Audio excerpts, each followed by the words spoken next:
I don't like it. Hello, everyone. Very anticlimactic. Hello, Dim Dan. Did you have to do it like that? Hello, Dan. Looks disappointed. What have we done? No, this is my resting DM face. Just a tinge of disappointment. How are you? Hello. Hi. How are you doing? Doing all right, you? Yeah, none too bad. None too bad. It's good to have you along, and it's good to have you, watchers or listeners, along as well. Hope you're all okay. Yeah, we're here to play some more Dungeones and Dargons. That's right, in Spanish. In Spanish. We that was all in Spanish. It was, right? It's yes. I've just got the auto translator on, so my perfect Spanish is being translated back into perfect English. We don't have a Meg today, which is sad trombone. But we will carry on with a group whose average height is somewhat lower than normal. Like the Black Parade, we will carry on. Yes. I have significantly pulled down the average. Yes, just a little bit. So at the end of last session, you lot you went to the woods, and we were definitely in for a surprise. You were definitely in for a surprise. Not all right. You've made it out. Milia made some friends. Oh no. But sure. Yeah, you have now made it back to New Prosper. So who would like to pick up where we left off? Oh, go on then. Do it. Go on then. The world has been broken and remade. Our civilizations are shattered, our people divided. Yet there are those who would rise up to challenge the encroaching darkness. Hi, my name's Carl. I'm playing Sir Carmichael Comstock, a Lorivar Cavalier Fighter. Hi, I'm Meg. I'm playing Addy, a Keeper Druid Bard. Hi, my name is Anton, and I play Victor, a Lorivar Gloomstalker Ranger. Hi, my name's Lane. I'm playing Milia Sayralast, an Asavar Divine Soul Sorcerer. My name's Tim, and I'm playing Galena, the Terran Sprite Alchemist Artificer. And my name is Dan. I will be the Dungeon Master on this adventure. Whilst our world has been changed, we band together. Hope bright in our hearts. We push forward to reclaim what was once ours, and we shall be known as the Explorers of Elsewhere.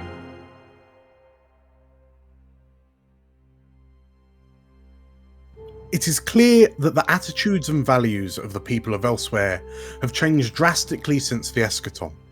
In a world as dangerous as it is, many find themselves having to take bigger risks than they might have before the War of Dragons. Sometimes these acts are born of a drive for survival, which is much harder to keep up with in this shattered and reformed world. While sometimes it is opportunity which spurs someone on to do something they never had a chance to in a previous life. For some others, however, they rise up in the face of risk and adversity to do something they consider to be the right thing to do. Whether it's called duty, honour, or purpose, these lofty ideals can sometimes bring us into direct confrontation with others who would challenge our perceptions of what is right or wrong. And yet, to do so regardless could be lauded as unflappable bravery or damnable foolishness. And so, we find ourselves back in the town of New Prosper. Scattered across the town, Comstock and Victor are near the entrance, the sort of like the entry tents. All right, yes. And stood across from you is an armored knight wearing wearing armor very similar to Comstock's. And Victor and Comstock, you both recognize this figure as Carla, Comstock's old sergeant back during the Battle of Hugelstadt. Meanwhile, in the town hall, Milia, you are stood across from a table to Haladradis, upon which Galena, an unconscious Galena, is sprawled out with a crystal fused to her right hand.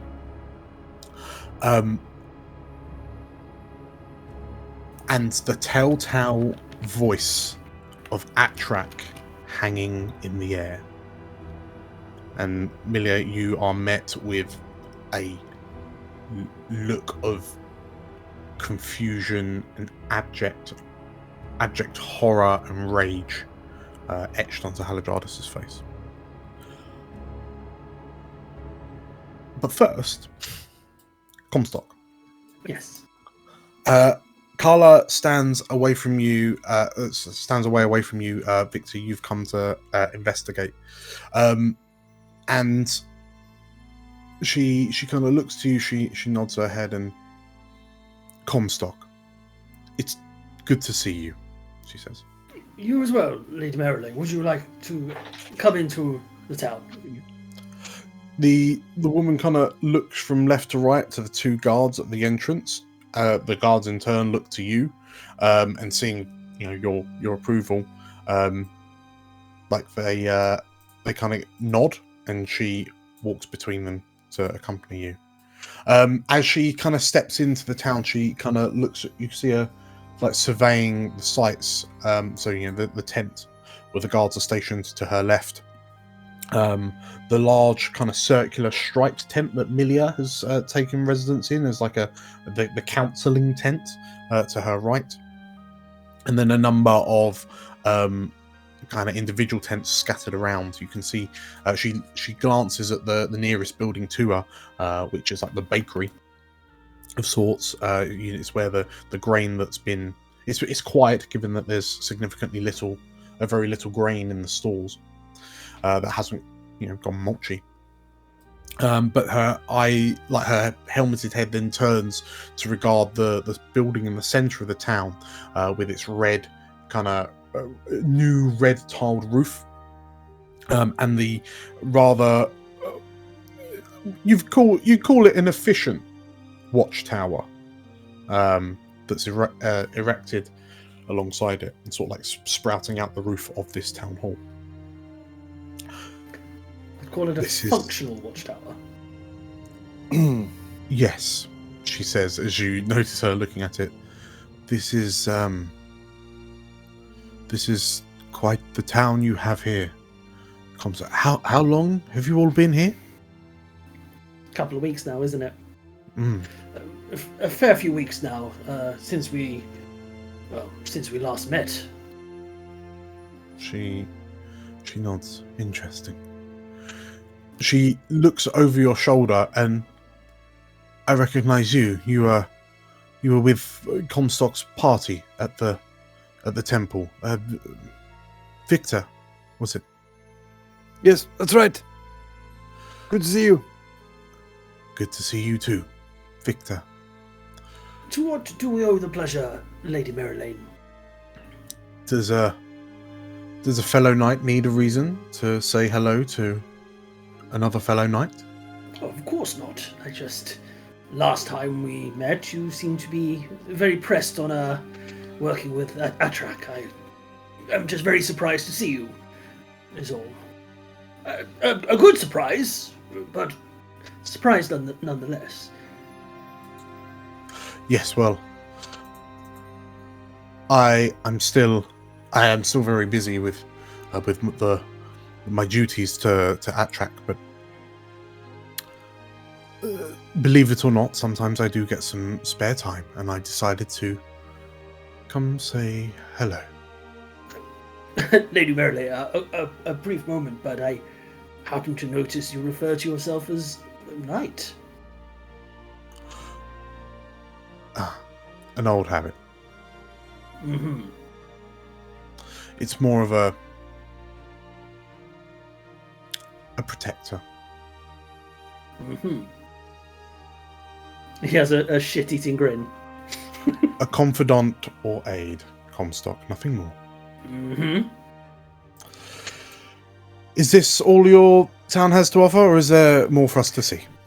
Please, we are in the process of trying to make some ale. It's not quite Hulustatian, but it passes. Would you care to share a drink with myself and Victor? We've returned from the woods. There's nothing more I can do at the moment until our companions have had a look at one of ours who has been injured, so I could use a distraction. Absolutely, she says. She kind of nods to you. She looks to you, Victor. She gives you a curt nod as well. But then as she's looking at you, Victor, you kind of see her leaning on her right foot to look past you. And does that keeper have a bear? Yes, that is horse. You called the bear horse? Addie was very particular in wanting to refer to it as horse. We also had a horse called Bear, but they died. I see. I don't make the rules, Lady Marilyn. I just protect everyone. You can't see Carla's emotions. You can't see her face. But you imagine it to be as expressionless as the helmet that covers it. But she... Right, well, let's see what other wonders this place has. What did you call it? We call it New Prosper. Very, very poetic, she says. Dim Dan, Yes. can I make a perception check or an insight check on Carla, just to see if there's any illusions going about? If it's an illusion, you can give me an investigation check. Yeah. Investigation. Yeah, for an illusion. All right. Wouldn't investigation be like an illusion, like in the terrain? But not, I see why it's investigation, because you're trying to sort of like find something Intelligence. amiss. All right. Let's go 5. She looks as solid as the ground you're stood on. Gotcha. As real, tangible as the ground you're stood on. Okay. Yes. So where is it? The two of you are chaperoning Carla first? Which building is it that we're making the drinks in? Well, there are arguments that the town hall will become a tavern, but as it currently stands, Haladradis is having none of that. Good start for civic system, yeah. Yes, but it has been floated that there does need to be some sort of drinking hall. At the moment, the vast majority of drinking is kind of happening outside tents on rocks and logs. And also we said it rots quite quickly, so I guess it's made and devoured. I guess Yeah. you can probably make it really fast if you just like put some fruit in a bucket for a day. We're using the actual rotting process. Yeah. Oh, I love This is it. grim. Yeah. Galina's figured it out. Yeah. Wherever Galina's been keeping like the Rotting stuff. the rock shine almost. This is today's rotten bucket. So, you know that, would Galina have been brewing up some sort of like moonshine on the side? I think alcohol is useful for a lot of things, you know? It's a disinfectant, it's good for people's morale, it's good for Galina's morale. Yeah, yeah, I think so. Okay. I mean, in which case, I suspect that I guess the closest thing that you'd have to a tavern right now is the cliff face, like watching over the sea with like cups of Galina's moonshine. Rock shine. Rock shine, yes. Good. You need to mix it with quite a lot of like water or whatever else is lying around. I wouldn't have it straight. It may make you blind. D6 acid damage. Otherwise, What time of day is it? Is it afternoon or is it? it is. So you left in the morning. You were rummaging around. So it's probably kind of early afternoon. Okay. Yeah. So what's the plan? So yes, I imagine we head over towards again our tavern on the cliffside. Mhm. And I guess as the Comstock just asks, is like, where is a track right now? He's busy at the moment. He's preoccupied. Victor, are you joining Carla and Comstock? No, Victor will excuse himself and probably make his way to the watchtower. Okay. In which case, yeah, Carla and Comstock head to the cliff face. And Victor, as you begin making your way towards the center of town. Victor will wink at Comstock. I'll give you your privacy. It's not necessary. I don't get it. Every time I try to talk to anyone, I try to spend any time with anyone, everyone seems to insinuate I need to do it by myself. And he was like, the other day I was talking to David, and he was like, I'll give you a moment alone.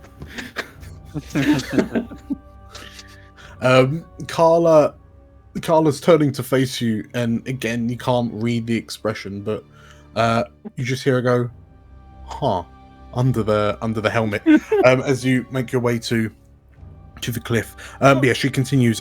Yes, mind he's me. predisposed. Try that Got again. this, Dib-a-dib. He's busy. He's busy. I see. Okay, quite. Late Marilyn, forgive me for being rude, but why the helmet? I think I understand duty and everything, but you're in polite company. She stops as you ask for a moment, and you see her sort of like her head drops ever so slightly. It's a personal choice, Carmichael, and I'll say nothing more on it. Oh, you didn't join those Yugoslavian zealots, did you? The ones who never remove their helmet. This is the way. She does not respond as she carries on walking past you to the cliff edge. But as you reach the cliff edge, Victor, you're heading to the watchtower. Are you just kind of going around the outside and then like up the ladder? Yeah, I think so. The easiest way. Sure. In which case, as you head up to the town hall and kind of hook around the left end of the building, you can see in through a window. You can see Haladradis and Milia, and like they're both stood like bolt upright. And give me an insight check. Insight. Normal. 10. Through the window, you can see. Well, Milia, you've just heard Atrak's voice come from Galena. What face are you wearing? She's still really upset, so it's sort of like a still downtrodden,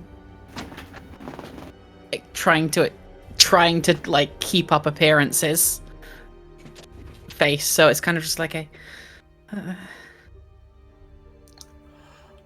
In which case, Haladradis's eyes are locked on Galena. And she slowly looks up to you and... What is that? She says. Over the sound of... Galena? Are you there, Galena? Galena? It's Atrak.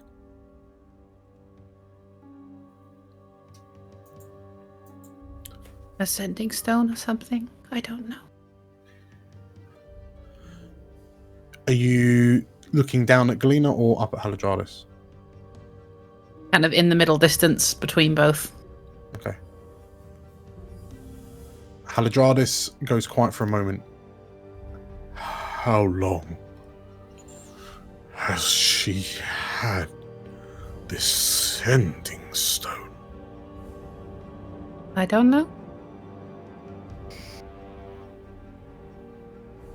And you see Haladradis kind of scanning Galena, and like she leans down it's clear she's trying to figure out where the source of this noise is coming from. And Victor, you can see Haladradis kind of inspecting the Terran sprite. And when she finally kind of has her ear next to Galena's pocket, and then kind of just shoves her hand and pulls out this smooth orange stone, and like as you look, her eyes are kind of bulging out of her head almost. How long have you had this stone? She says with a bit of spittle forming at her lips. I don't know. Get out. Now, get What out. are you going to do to her? Get out! No. She reaches a hand out and the staff flies into her hand. I'm telling you to get out now, Asavar! What for? So I can decide what to do with you all.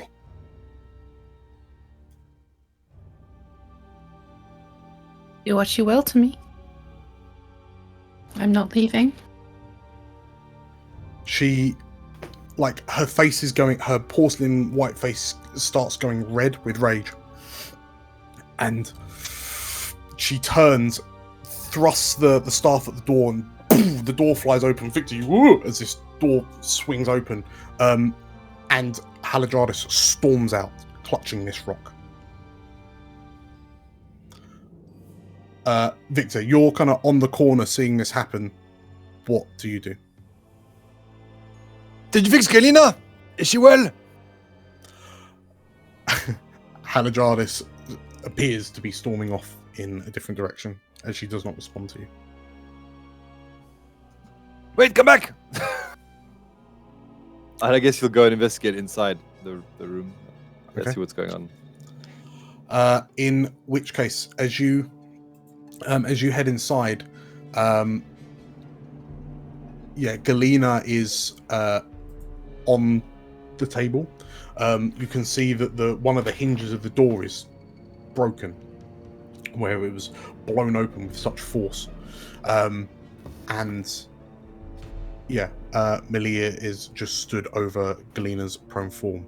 And Davin is sat in the corner with a book. Just with a very shocked looking face. I'm sorry, but what just happened? I don't know. Apparently Galena had a sending stone from the dragon sent that saved us. A track, I think? Mom, what about it? She just got really mad when she heard his voice coming from the stone. You think they maybe knew each other? Is that the issue? Sounds like it, probably. Past relationship gone sour. Seems like it. Bad blood. Victor, as you look down to Galena, you can see that, because it's been a little while that Galena, Melia, and Haladradis have been here. You can see kind of fragments of crystal where they've tried to chip him, kind of break it and pull it away. But you also notice that the majority of the small kind of crystalline growths across her cheekbones and her nose and across her jawbone, basically any of the kind of harder kind of protrusions on Galena's skin, a lot of those seem to have been scraped or dusted off, to the point now where it's mainly just crystallized across Galena's right hand, just past the wrist. And looking at it, it immediately reminds you of the crystallization you saw on the trees in the forest. Yeah. Milia, what can be done for her? I don't know. We've tried quite a lot, but I don't know. This is very unusual. As you say that, there's a very small and weak little groan from the table. Get closer. And as you lean forward, you see Galena's eyes slowly begin to open. Galena! Galena! Where's that gate? Is that you? Do you want to kill me? Yes or no? If you keep that up, yes. Okay, it's fine. She's okay. Oh, my head's killing me. Welcome back. As you go to cradle your head with your hand, you as you boom, hit yourself with a club, what is effectively a crystalline club. Oh, that's not good.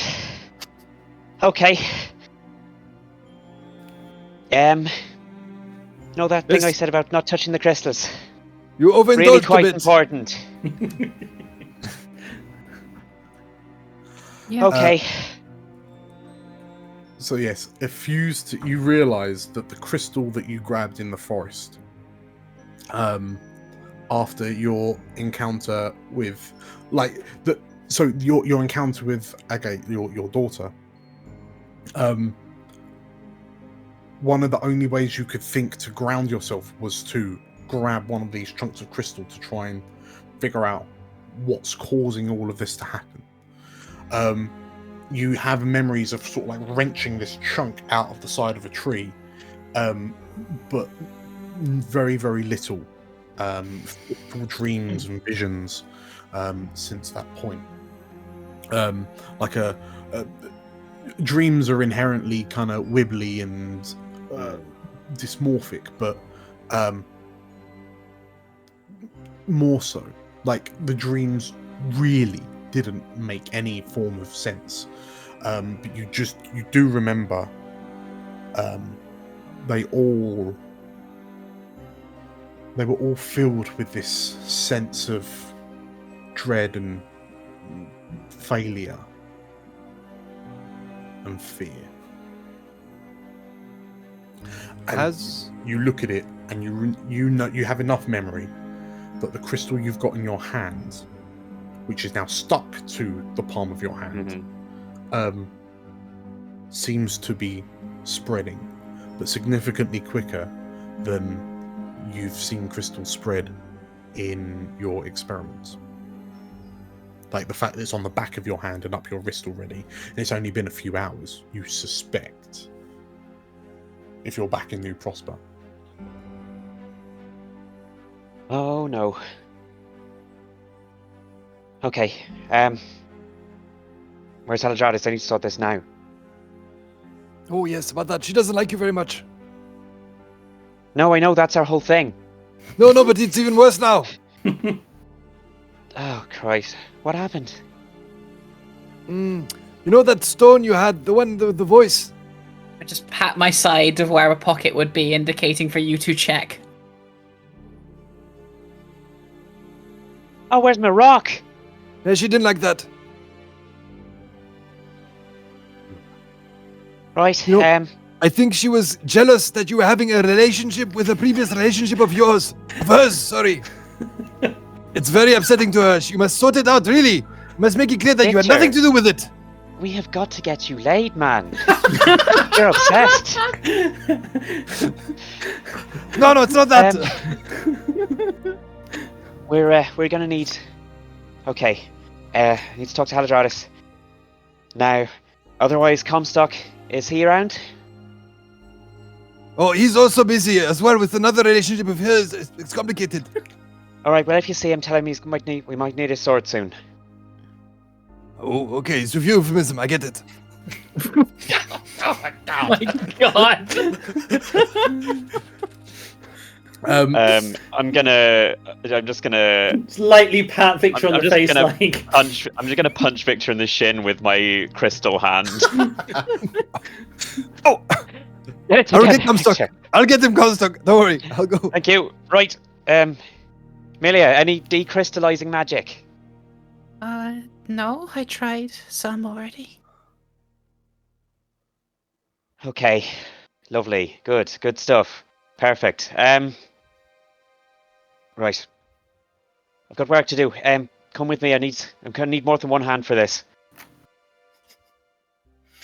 Okay. Victor. No, I'm going. Okay, so Victor's heading down to find Comstock. And Galena and Miller, you heading to Galena's tent lab. Yeah, I'm kind of just following. Okay. So Galena, as you kind of hurry along and this hand, so you fundamentally your right hand is just like this crystalline club for all intents and purposes. Like your fingers are wrapped around this chunk. Are you being discreet with it? Are you just like running along with the most impressive bling on your hand? Yeah, I don't really care what these like guards and stuff think, to be honest. Okay. Yeah, I'll just sprint. Okay. In which case, as you hurry to your tent with Miller in tow, and what is it you're looking to do? Firstly, stop or slow the crystal progression. Secondly, get this crystal out of my hand, if I can. Sure. Okay, in which case, as you sort of like look around and like with Milia's help, you start to like get your alchemy tools and whatnot out, which is difficult to do, like untying things with just one hand and just like, throwing things at Milia to get her to help. Okay. And you have the alembic. I don't know what that is. You have all of your tools out in front of you. So you're trying to like slow the growth and remove it, yeah? Yeah, ideally just like cure this, please. Okay. In which case, with Milia's help, so fundamentally that'd be advantage, but at the moment you're trying to do everything one-handed, so that's disadvantage, so just amazing. Please give me an Arcana check as you try to use your alchemy tools to remove this rock. Oh boy. Let's do well. And the you Arcana have check. inspiration should you need it. I will bear that in mind. Oh! Kalina, I know my shit. I know my shit. You had this ready. You had the exact cue needed. To be fair, this was exactly what I was researching, so like...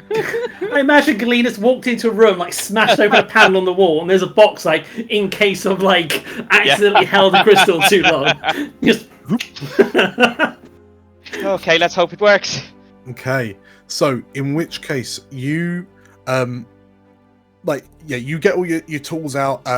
Milia, you watch as Galena starts like pouring like liquids of some sort on the crystals, and some of the liquids are just kind of like sticking to it and then going cloudy. Some just like immediately hiss, like disappear, and you wonder what on earth it's done. And then there's a few moments where like Glee's got one of those kind of diamonds checking eyepieces, and he's like, like looking at the joins. That's it. And then finally, Miller, you're handed a hammer, and like Galena puts her hand side onto the table with a chisel between her palm and the chunk, and like with a fervent nod, as you bring down this hammer, like there's a little dink, and the rock just like falls off.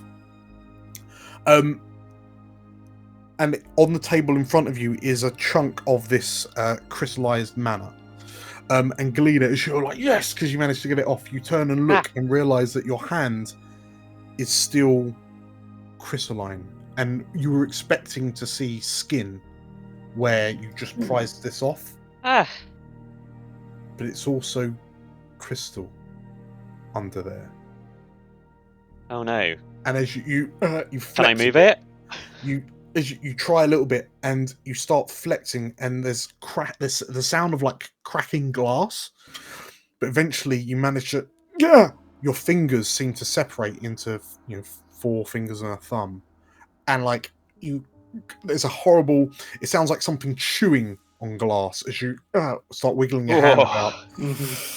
And like it stings and it's hot and it aches, and then you kind of pull your hand into a fist because it's hurting, but then the pain begins to subside, and as you open your fingers you realize you have full control of your right hand again. Right. But it's the same blue and purple crystal as that on the table. No, that is very, very interesting. And as you look, you can see, say, it reaches up past your wrist onto your kind of lower forearm, and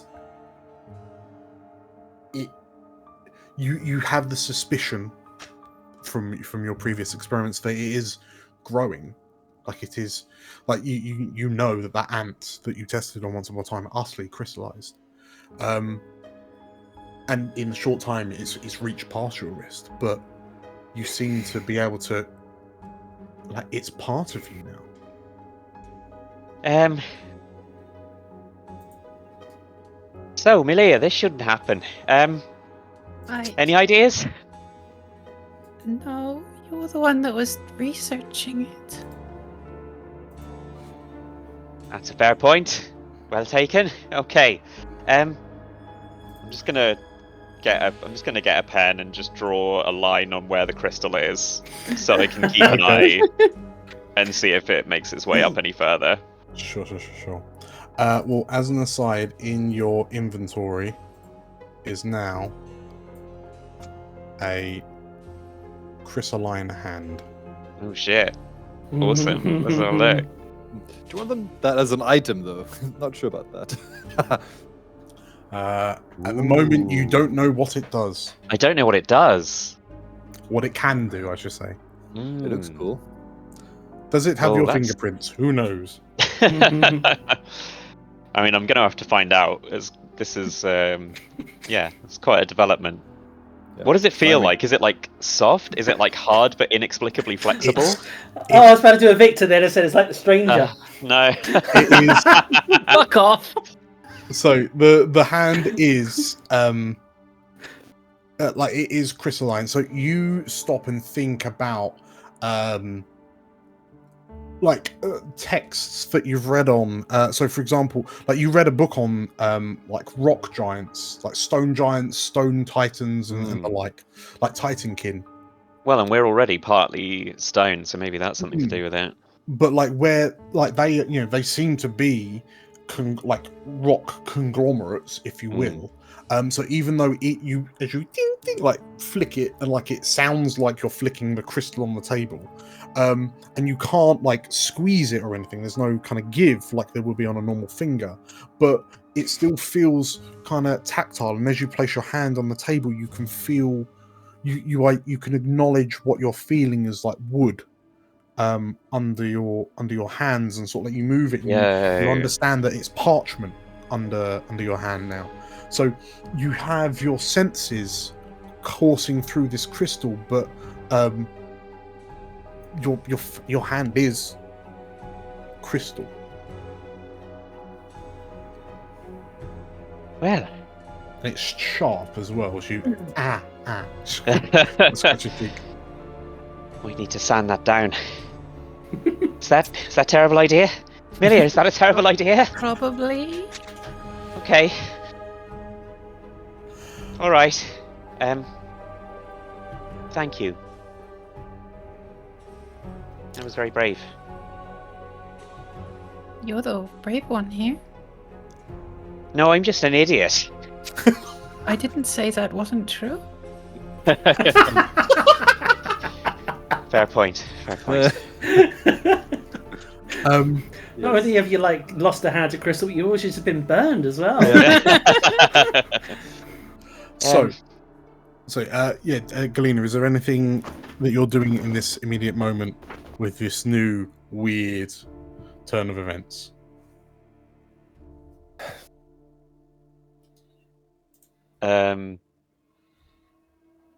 I don't know. There's a lot going on. I think I need to find out what's been going on. Sure. First and foremost. So Sure, I'm gonna I'm gonna get my lead-lined box for hazardous materials. Pop the crystal in there. Probably put a glove on. That seems like it's wise. And head out to find everyone else and find out what the fuck is going on. Okay. Okay, so in which case, as you're doing that, we'll kick back to Comstock and Carla. So the two of you are sat on the edge of this kind of 200-foot drop down into the sea below, and Carla is just quiet and contemplative as you see her head kind of turning from left to right as she scans the horizon. And you notice that, so you've both got small cups of Galena's watered down rock shine. But you notice that Carla hasn't drunk any of hers. Would you like a straw? She, I'll be all right, Comstock, she says. What? As much as I'd love to believe that you're here for a social visit, Carla, let's just cut the bullshit. What have you come for? You've not seen me in over a year. We bumped into each other recently, and suddenly you're now showing up at the door of our new town. I can't believe that you're suddenly all in for my quest. So why are you here? What do you want? She goes quite she turns to look to you, and it's hard to read. Obviously, or you're just looking into these kind of into the darkness behind her eye slits on her helmet, and then she turns away, and it's endearing that after everything that's happened, the first thing you do is find another town to protect.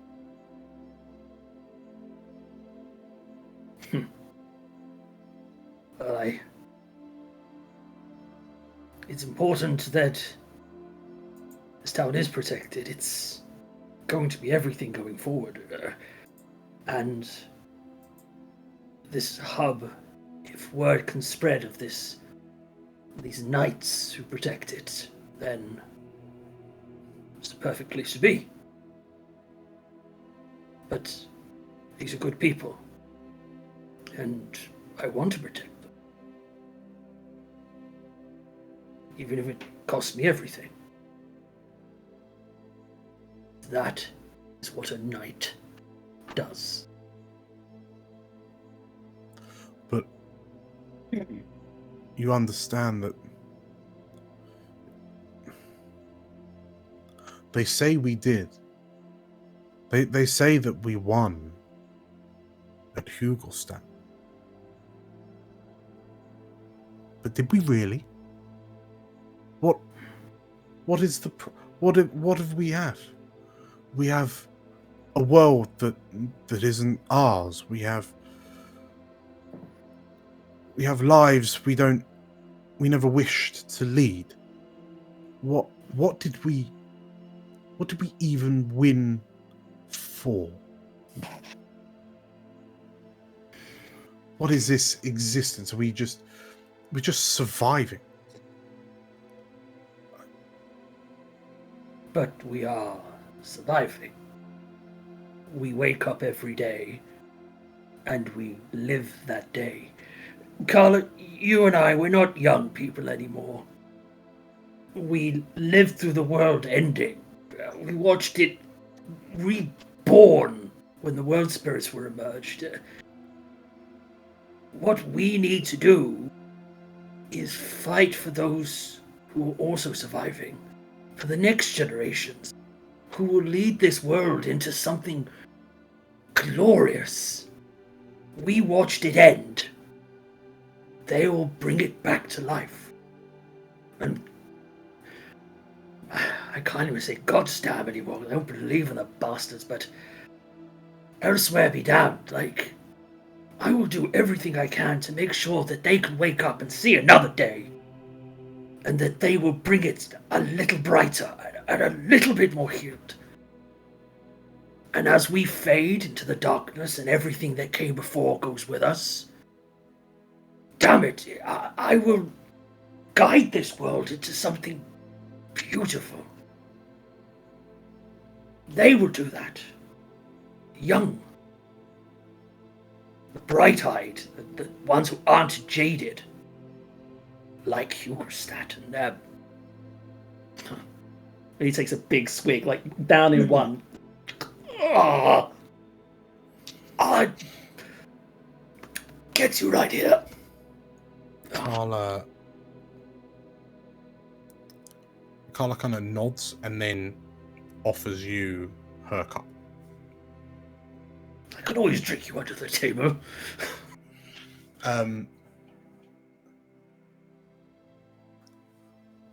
But what if it happens again? And this time, the world spirits aren't there to save us. Then we got to make sure that there are people who are ready to do what needs to be done. That's what I hope to inspire. I want... After you, Lady Merrily. I don't think I can go through facing all of that pain again. I commend you and decry your naivety in equal measure, Comstock. How can you look these people in the eyes and think that you can keep all of them safe? You're just one man. That's the problem. I can't keep them all safe, but I don't get to make the choice of who survives and who doesn't. I just hope that when push comes to shove, I can save at least one of them. You think that we can save everyone. We can't, but hope is what we need right now, Carla. If we fall into despair, the world may have ended.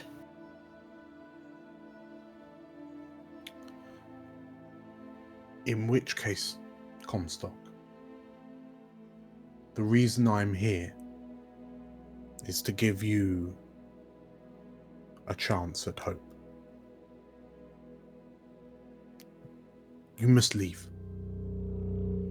All of those who you care for, you all need to leave right now. Leave this place. Don't come back.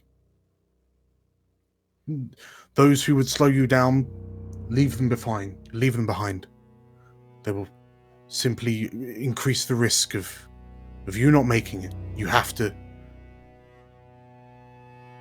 leave, Comstock.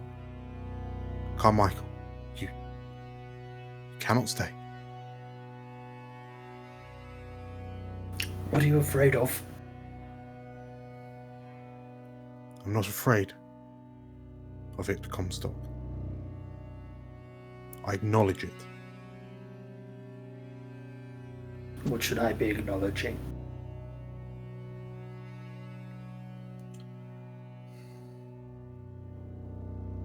Atrak is a good soul, but he's driven, he's determined. He will stop at nothing to do what is right. Nothing will stand in his way, Comstock. So I give you this warning as a friend from a past life. You have to. With what is to come, you have to leave right now.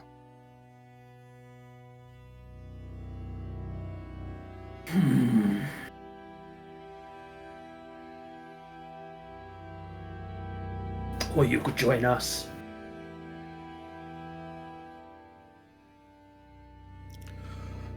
Carla turns her head to look at you for a while, and you, as the two of you kind of lock eyes, you hear your name screamed out in a voice filled with rage.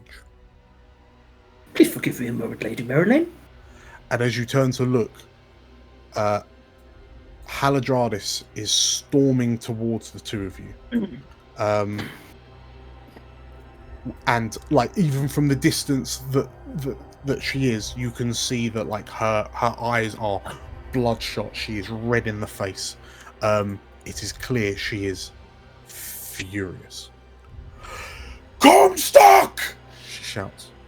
He stands up, he stows his shield and tucks his helmet under one arm. Don't worry, just stay a moment. I will deal with this. Haladradis, what is it? She strides right up to you, and she gets more into your personal space than she's ever gotten before, and she's holding this rock in her hand, this orange rock in her hand that you remember seeing Galena taking possession of when you met Atrak. And you can see up close, Haladradis' eyes are pinpoints. And she, what is this? I believe you're about to tell me. What is this, Haladradis? Have my inklings, but please enlighten me. Don't play me for a fool, Comstock! You tell me where you got this from! He offers his hand out. Are you saying this is a matter of security, Haladradis? I'm saying this is a matter of loyalty and honesty and integrity, and you all have been lying to me! Haladradis, may I ask, where is Galena right now? I don't give a fuck about Galena! Where is Atrak? Haladradis, what is your duty in this camp? What is my duty to this camp? It's to find and kill that bastard! It is all things magical, and right now you are not doing any of that. You get back into your duty. If you think this is a matter of security, you give it to me, and I will deal with it. Get back there and heal Galena! Otherwise, you will not be waking up tomorrow. Do you understand? Haladradis' horn is so close, it's grazing I imagine your Comstock forehead. is literally nose to nose as well. As this thick silence kind of drapes over the two of you, you're literally kind of nose to nose, and Haladradis, on the brink of hyperventilating through gritted teeth. Victor, you're chasing after, and you can you can feel the oppressive energy from the distance that you are. And Victor, as you come up and sort of Haladradis' eye flickers to look at you, you hear, "Oh, hello, Haladradis." And the Majani woman's face turns to look at the stone she's got clutched in her hand. Yes, I thought this might come to pass sooner rather than later. And Haladradis the anger in her face just kind of violently washes away, and she starts shaking, and she takes a few steps back and just drops the rock on the ground.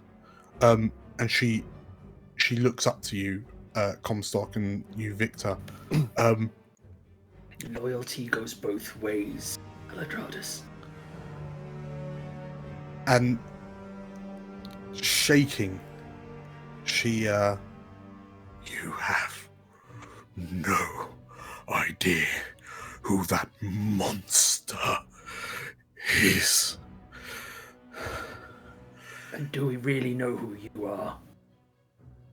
She looks up, and if you did, you would know not to question me, Comstock.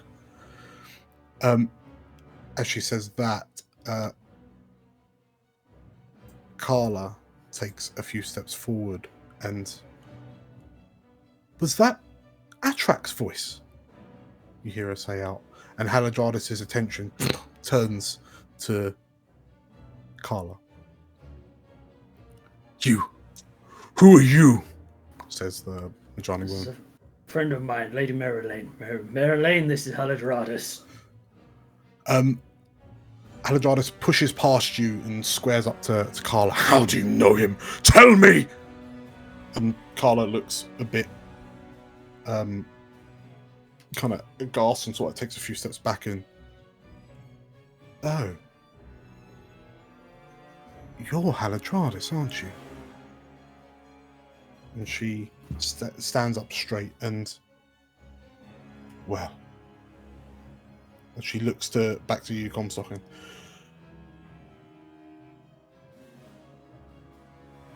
Dwell on my words, Comstock. Dwell on them and do what you think is right. And she tries to push past Haladradis, but Haladradis steps in the way and body blocks her.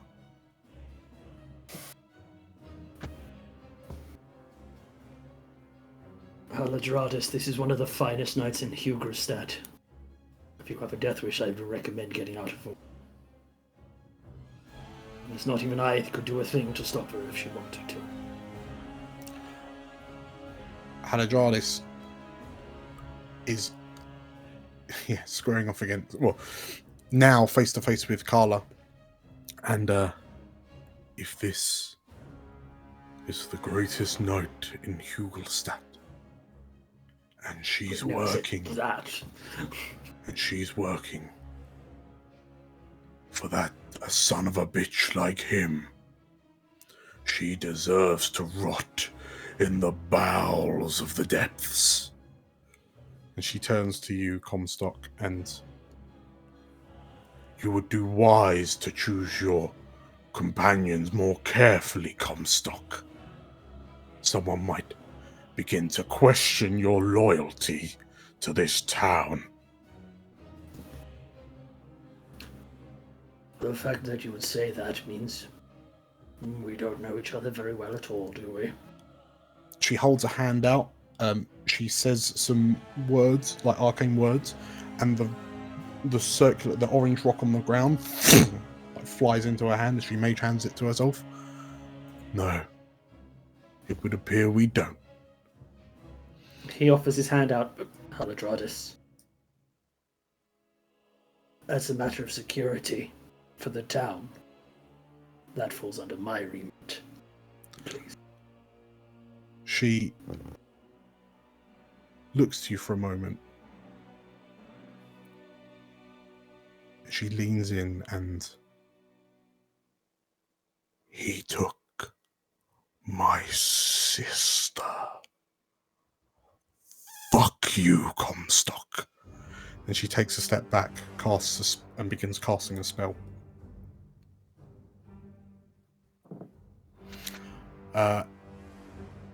If no one interrupts, she finishes, and she begins. Her feet lift off the ground, and you watch as she just flies off into the air over towards the north, with this rock in hand.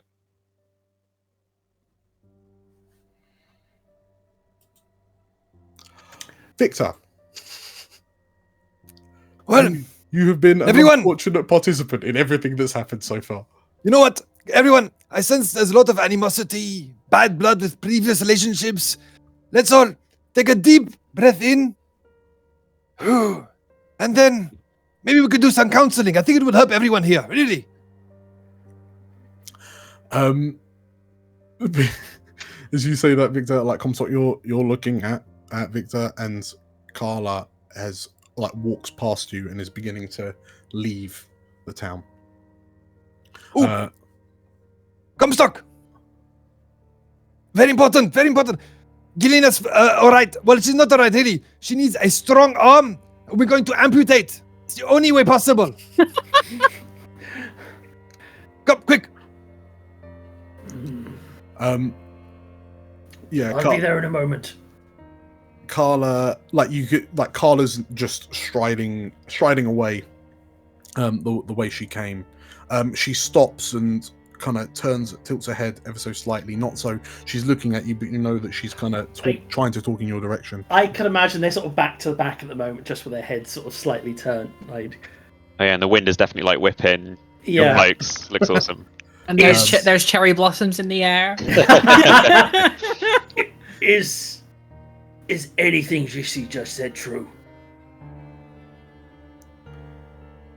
Carla's looking over her shoulder at you, and then her head slowly turns to look down at the ground in front of her.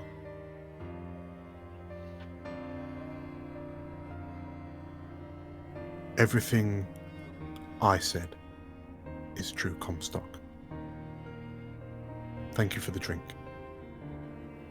And with that, she begins walking off again. Seems I don't know anybody half as well as they thought I did. All right, Comstock. I have this large wooden axe. I believe it will work. I have a hand axe. Don't worry about it. Okay. Comstock, you watch as you kind of follow after Victor, scanning the skies for where Haladradis has gone, but she seems to have disappeared through the cloud cover.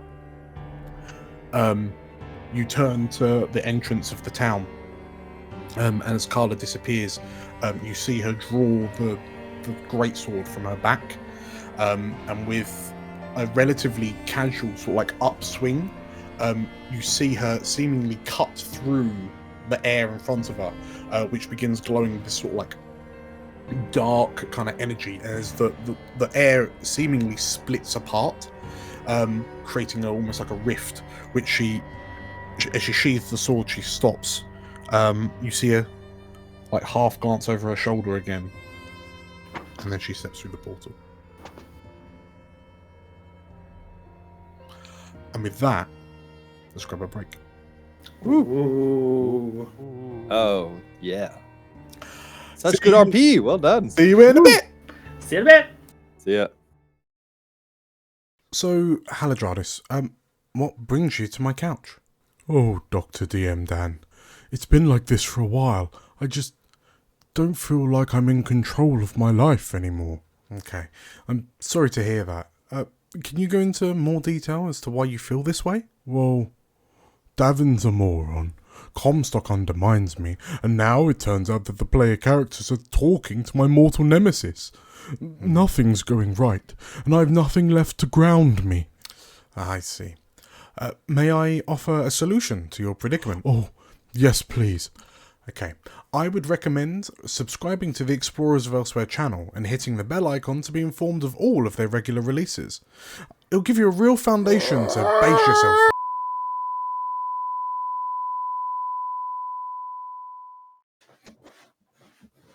Hi, welcome back.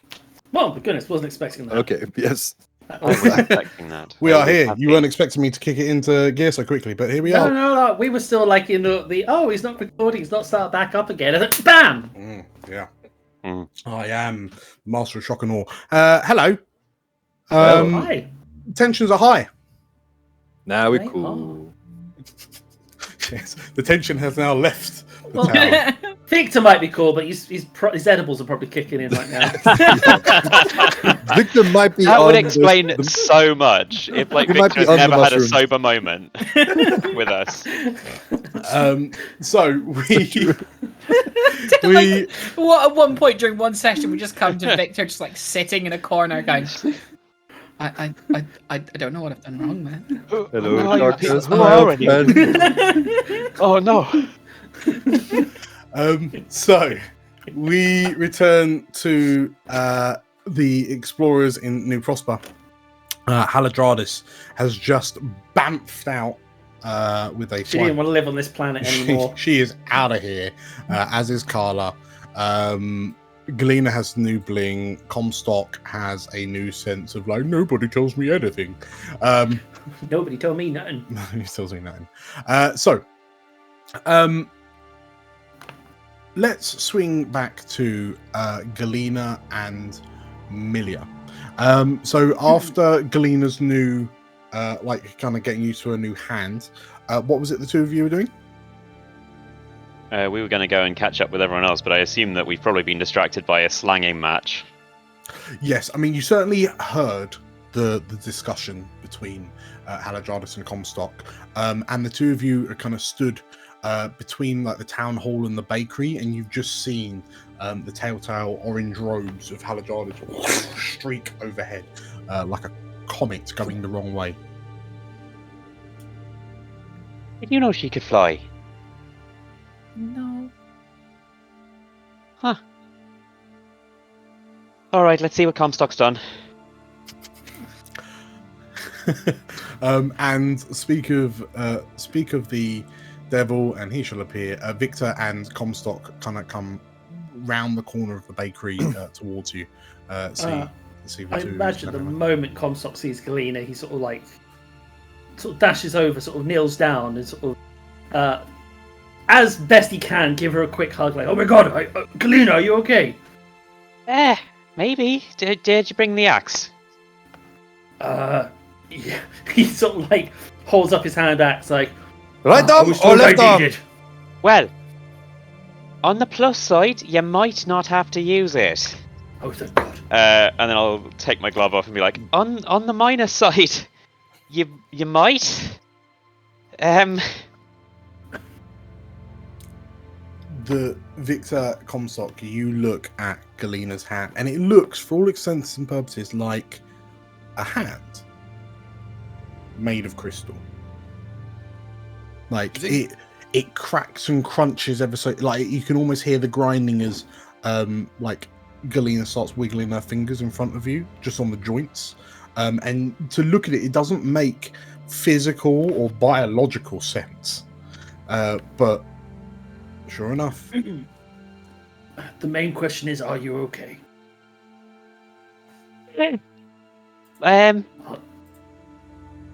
Maybe. Are you? What? I'll take it. What happened? What's going on? He looks around, it's like, maybe we should find somewhere a little private.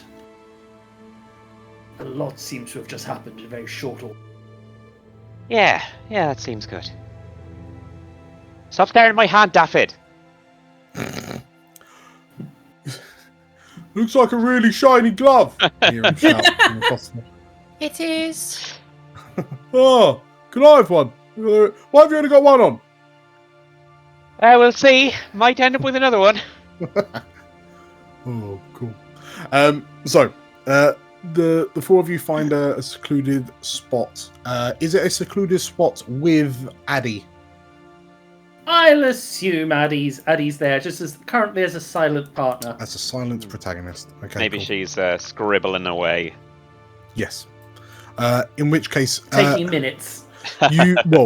you find like Addy up in the northwest corner of the town, sat on a tree stump of a tree that's been cut down by the loggers just to your right. And the bear is curled up under a nearby tree. And it's odd to see a bear like coiled up like a sleeping cat. Yet here we are. And like Addy looks up to you and silently gives you a wave as she's jotting things down in a notebook, and she seems to be drawing pictures of things that she's looking at. Right. I think the first and foremost question at hand. Oh, Comstock, too soon.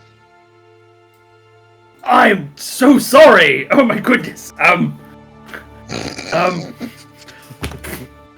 Actually, that just reminded me, I wanted to once do a webcomic about, like, Tyr shortly after his hand chopped off, and it'd be nothing but hand jokes. So insensitive, Comstock, really. Right. Okay. No, not right. I will kill all of you. We need to ask ourselves a very important question. And that is, do we trust Haladradis? Yes. No. What was the question? Do we trust Haladradis? Maybe. I do. So that's Addy- yes, no, Addy shrugs. maybe. And that's a yes, no, maybe, and a no vote. So fundamentally, we don't know.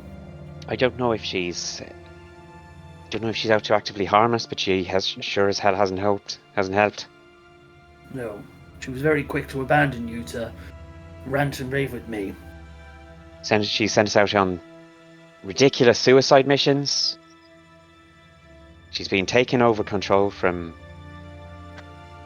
poor stupid Davin this whole time. Barely spends a moment talking to anyone except herself. So I don't know what she's. Don't know if she's actively acting against us, but I sure as hell don't trust her. She's come to me a few nights. Victor, I didn't say. I said nothing. you wiggled your moustache.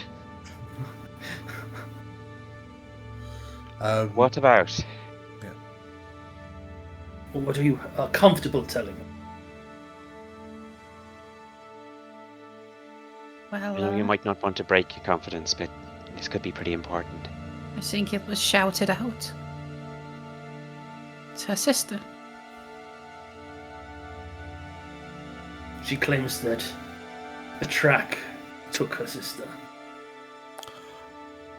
Milia, in one of the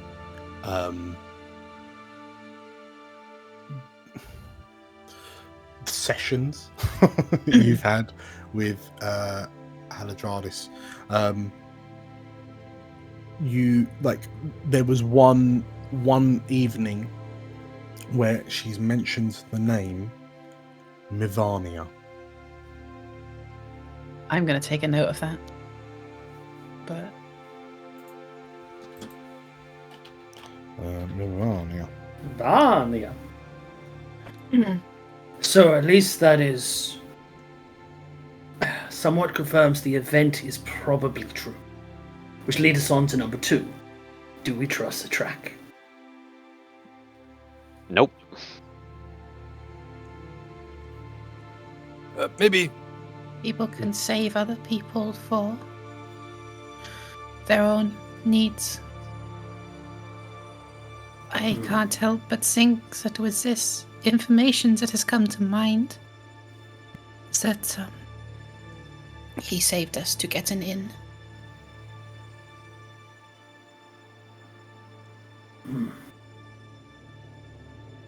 I was visited a moment ago by a lady, and he stops himself. By a friend of mine called Carla. Oh, your tin can friend. Yes, my former captain. She claims that a track is driven and will stop at nothing to achieve his goals. As to what they were, she was very vague. But she informed us that we should leave the town and take everyone with us. What is the danger?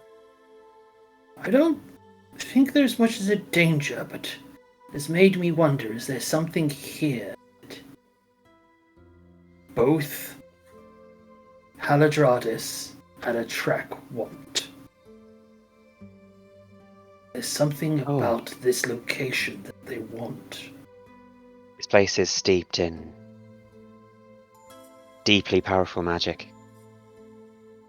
This hand shouldn't be possible. Nothing about this should be possible. Addie sort of like looks up from her book, and like you see her eyebrows like wiggling as her like the cogs in her brain start going round. Maybe it's. Did she say when he took her sister? No. Milia? Out of character, I don't think she did in the session that we had, in the actual session we had, and she probably wouldn't have done in the off-screen sessions. Yeah. all that you know. So Haladradis has mentioned that she lost her sister during the war. Oh, and I think she said something She's about... not seen her sister since the war. And she's studying crystals, something to do with her sister, I believe. So there's some connection between those two. Let us look at some of the evidence we have before us. There were many locations which would have been suitable to Prosper. Much better than this. But she constantly pushed us forward and forward and forward. And it's only when we had no choice, and even by our own suggestions that we should settle here because of the abundance of food, only then was she satisfied. Everyone roll me a history check, and I'll roll for Addie as well. I was going to ask him, then how far away is the forest we were at? 14. Couple of like an hour or two. I'm already on that thread. Ooh, maybe 12. Yeah. Okay. Addie's not popped it together. Victor, as Yes. Comstock muses on this fort, like she push us, and it was only until we had no choice that we stopped. Your memory flashes back and recollects the look on Haladradis' face when she was stood in the Chimera's lair, very nearby to here, looking at all the crystalline growths, and more importantly, the massive crystals that the Chimera had become. Oh, this is nearby, right? Yeah, that is very nearby. To which point, a short horse ride's journey away. And for her to then, it was at that point that she said no. You remember the glint in her eye, like the reflection of the crystals in her eye, as she said, "No, we'll set up here."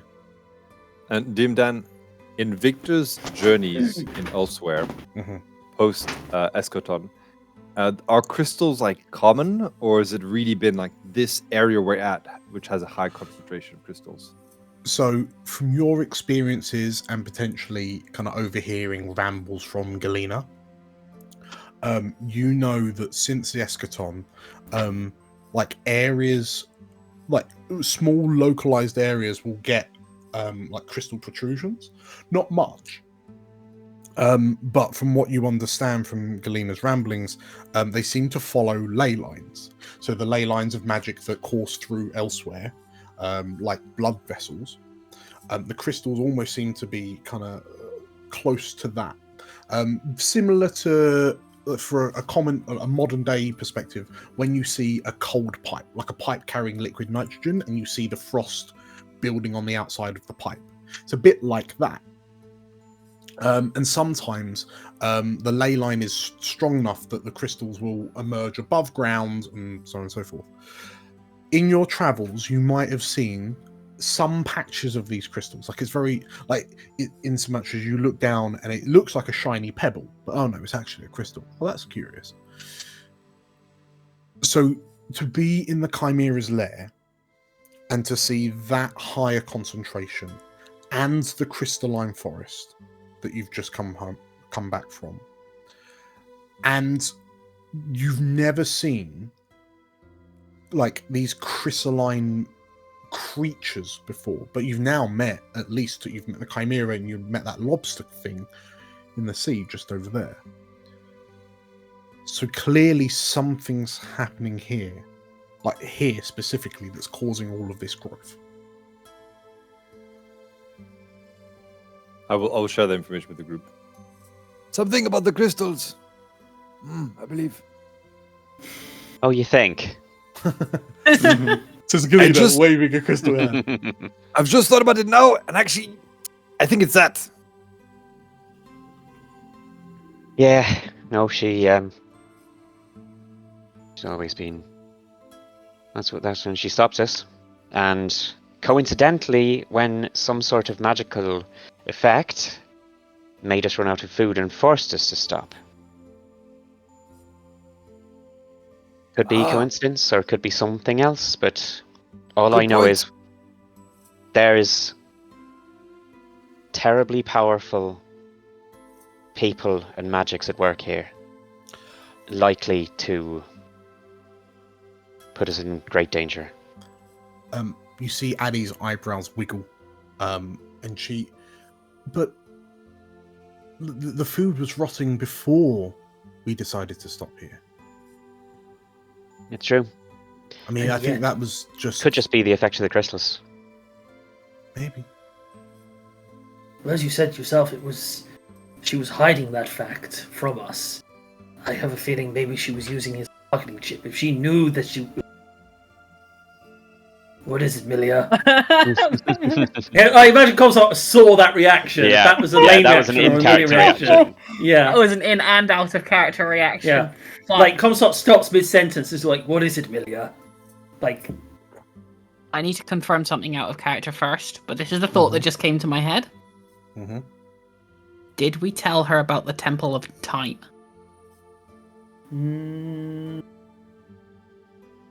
I can't imagine we wouldn't have told her at least some stuff. But that itself also disappeared.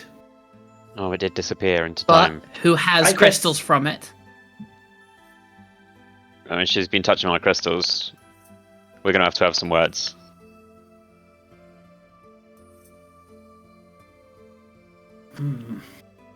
So there upon seeing that look on Milia's face, then it's a. Wait. Who told? Galena runs off. Did anyone tell her towards about that the bed. Temple of Time? So the Hydraean Temple. Well, it's up to you. I mean, because you obviously. Well, I imagine Ashak if and we Carla didn't.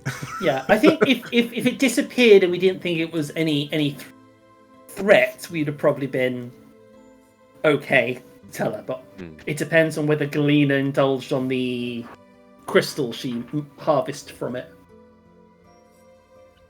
Well, Galena, if you're kind of running across town to your lab, as you sort of like you're rummaging through. So have you kept the blue crystal that you had in a little vial with the water that you took as well? Have you been keeping that secret? Kept it safe? Oh, of course. Okay. I ain't having no one touching my crystals. Where it's probably not that... hidden, but it's probably all under lock and key. Sure. So whereabouts in your workspace is it? So underneath the kind of main bench, there's a large lead-lined chest that I've put on some rollers because it's really heavy. So. Okay. Yank that out. Put it in the combo. In which case, as you release the lock and swing the thing open, you look inside, and wrapped up in a swaddle is your vial with the blue crystal in it. Okay. Have I still got my red crystal, my water? Yeah. All good?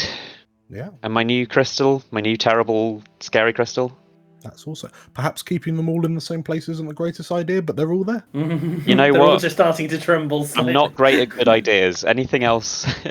Is there anything else in here that is missing? There isn't. The one thing you do notice is that as you reach down to sort of open up the swaddle of cloth that you've got the crystal wrapped up in, you notice that your right hand seems to be glowing ever so slightly, and the hues of the blue and the red crystal in the crate, and sort of like the purplish, like they're starting to get a bit. Attach the crystal time powers. That Bisexual no. lighting. attach the red crystal explosion powers. Like yeah, you notice that they seem to be almost reacting to the presence of your hand. Okay. Oh. Okay, we'll come back to that. Fine. But yes, for all intents and purposes, Haladradis does not appear to have rummaged through your things. Better not done. Alright. She's just been reading your diary. Eventually trudge back to the others. Okay. Comstock, do you think we should move the camp, perhaps? We could leave New Paspro and join the Wolfkin camp. It would be safer in numbers, and we would be far away from here. That would be death for everyone here. we spent a long time trying to put this place together. I mean, it's still early days, so I don't think we have as much of an attachment as we would if it was a couple of years, but it feels wrong to be leaving it.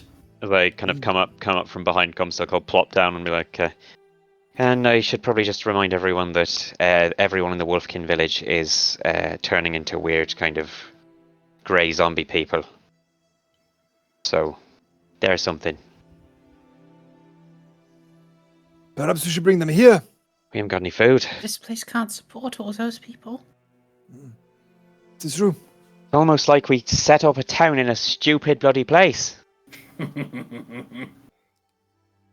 We need to figure out what it is particularly about this place she's after. Or both of them are after. Don't we know it? Carla seems to think that a track is going to wipe the town out. Haladradis is using us for her own means and probably means to wipe us out in a very different way. Same thing I'm after, I think. Addie once again muses. This is silent protagonist. She's very vocal. She once again muses, and well, if it's something about the crystals, is it of all of the places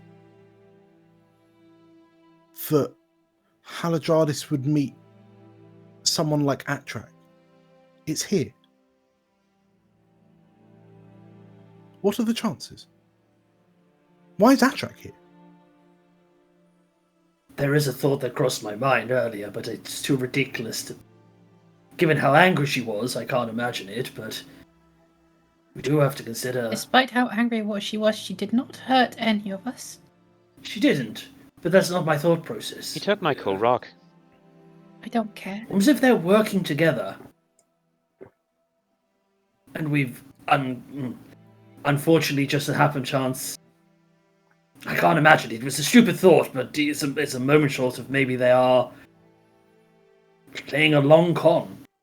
I don't think so. That was so genuine. The anger. That's what I mean. That anger was... But that doesn't mean they're not working together. She said it herself. He took her sister. Addie, What if he's holding her hostage? Addie kind of muses once again, and she sort of like starts flicking back through her notebook. And you realise like she's been keeping notes on everything that everyone's kind of been saying. Wait, really? You wrote that down? We really have to have some words. There was... Davin said that Haladradis used to be like a general in the wars. And then you were saying that she hasn't seen her sister since the war? Yes. But then you're saying that she said that Atrak took her sister? Ah.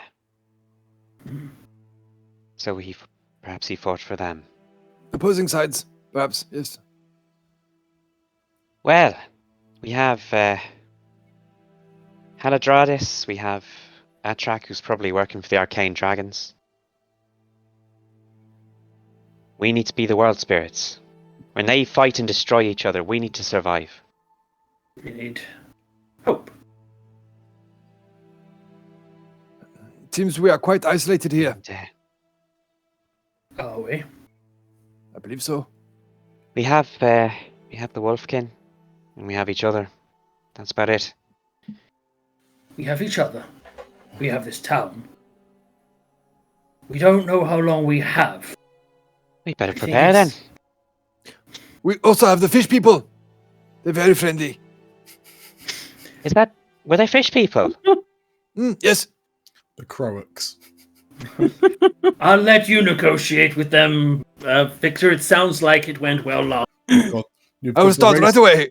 The race of languageless humanoids that swim in the seas just off the town. Yes. The fish people, yes.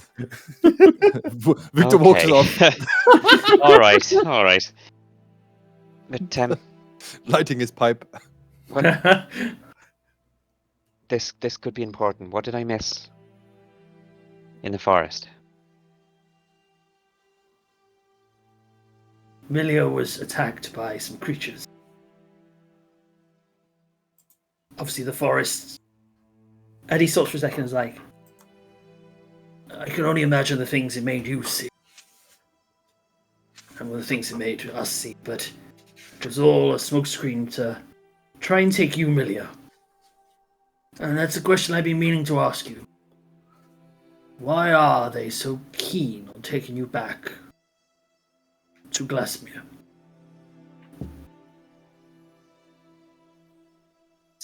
It wasn't Glasmere. They don't want me. You know what they want. I told you. I know, but you seem to come as a package with this moment.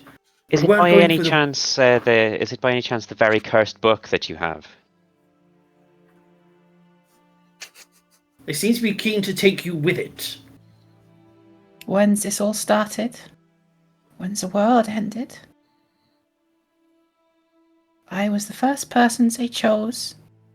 Finally got the nerve to do whatever it was they were doing underneath this thing. And I was in the wrong place at the wrong time, and they chose me as their first humanoid sacrifice.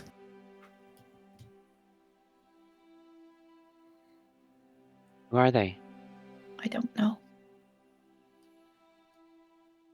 As I was being cut open, pull down the scarf that she's always kept up, and there's a very long, very straight cut going from tip of her chin right down to her sternum.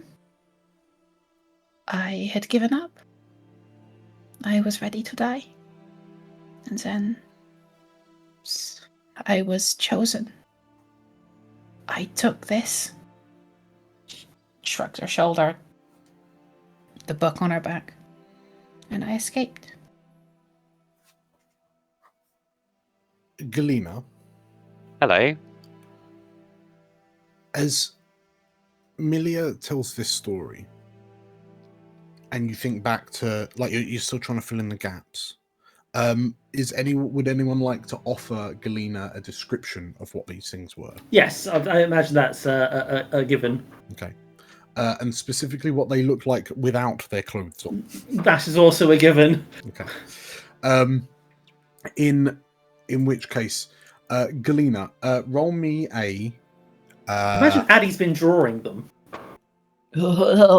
I don't know if Addy wants to draw that one. Give me an Arcana, Nature, like give me one of the knowledge checks to see if you can kind of piece together what you think they are. Investigation? Well, I can do an Arcana, or I can do a Religion. They're all +6, to be honest. Yeah, so. Arcana, History, Nature, that sort of stuff. All right. Can I get a description just for the giggles? Neck boys whose face opens and ribbly face You make mouth. the roll, and then I'll. All right, I'll sweet. show you. 21. Damn. 21, Yeah. eh? 21. 21, eh? They bad. Oh boy. Oh heck. So, Yeah, the talk of this sort of like gaping maw on the torso of the creature, born on this kind of snake-like lower body, what looks like gnarled fingers reaching over the shoulders and kind of piercing into the chest as these like weird shoulder growths, and then a sickle in one hand, a writhing barbed whip in the other, and then this eerie kind of floating black and white mask. And off the back of a 21 Arcana, you have read about the profane rituals to summon Tamari, also colloquially known as tracker demons. Ooh. So these are like arcane dragon spawn, which are summoned to the world with the sole purpose of finding and taking a specific target. Oh, Melia. You've really stepped on someone's toes, haven't you? You all No. off a 21, actually. You It's also know a manner of speech. they haven't got any toes. You also know off the back of a 21 that given the unnatural nature of these creatures, like the supernal nature of these creatures, like they do not tire, they do not rest, they do not eat, they do not drink, they do not. All they do is hunt. They track, and in such a way that they cannot know failure. They will not stop. Did you kill him? It was a little difficult to. They, in the end, fled. But from what you're saying, that won't be the end of it. Our weapons were not very effective. Our magics were not very effective. And stern words were even less so. Sorry, I should have been with you.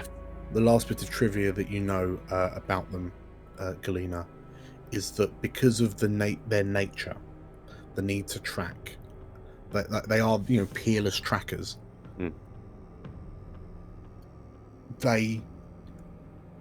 There are records from people driven mad that Tamari can innately evolve and transform in order to best hunt their prey. Nice, cool. Okay. Good stuff. Yeah. Do I know if they can disguise themselves as other people or not? Generally not, no. But they have a crude. They'll potentially. I mean, it sounds like they dress themselves in like traveling cloaks and had these masks to give off some very, very fleeting resemblance of being a humanoid. Yeah. But okay.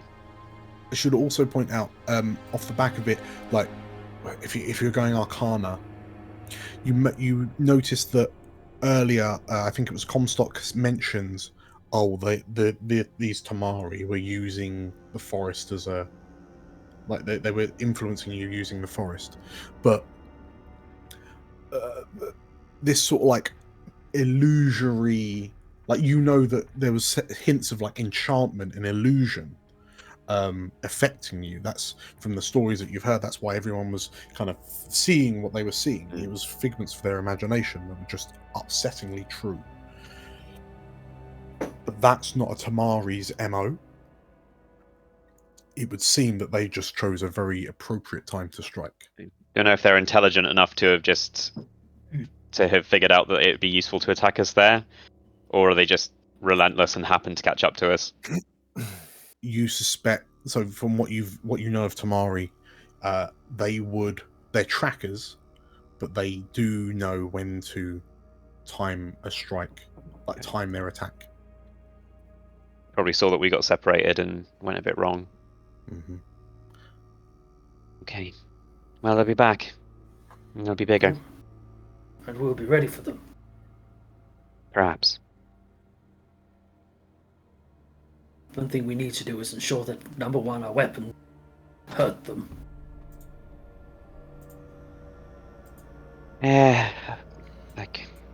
Try and figure something out. I don't know. I can't put you in trouble again.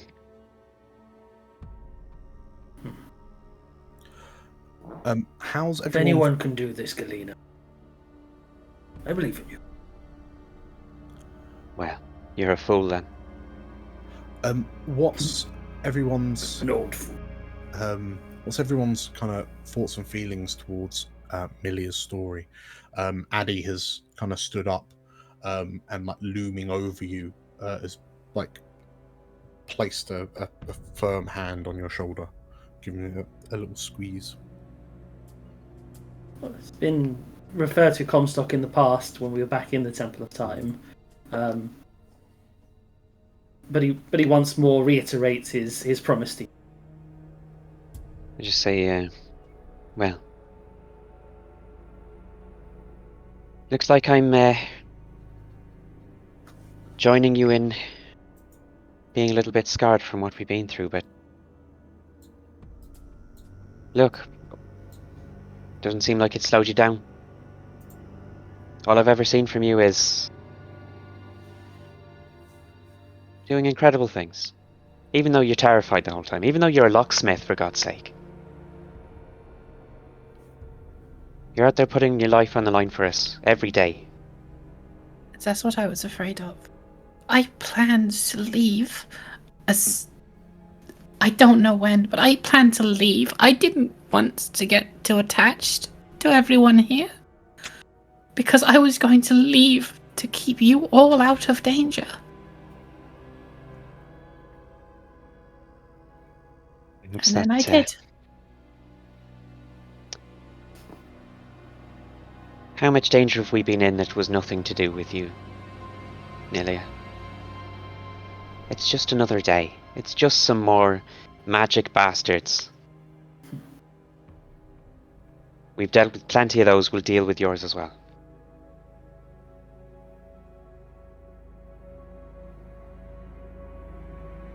Okay.